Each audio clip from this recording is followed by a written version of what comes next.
C'est-à-dire que si Israël est devenu très fort, c'est que les Arabes sont devenus très faibles. Et il n'y a pas de mesure. Comment expliquer ça? C'est que,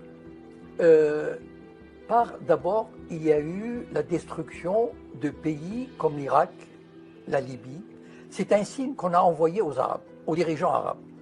On leur a dit, voilà, si vous voulez faire une politique nationaliste, indépendante, si vous refusez la tutelle de vous soumettre à l'Occident, voilà ce qui va vous arriver.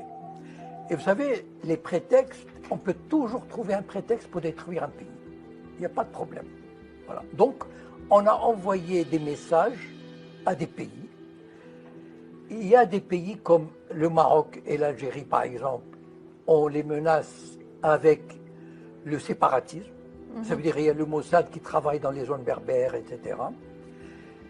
Il y a l'Égypte qui est menacée d'asphyxie si elle ne collabore pas encore plus avec Israël.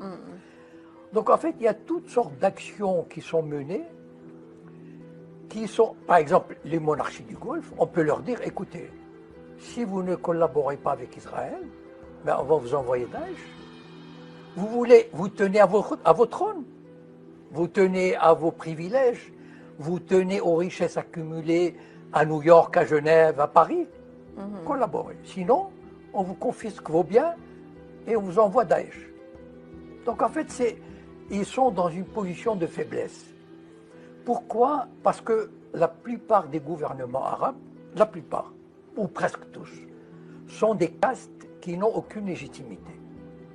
C'est-à-dire, ce sont des groupes qui ont pris le pouvoir et qui se maintiennent au pouvoir avec des tas de privilèges.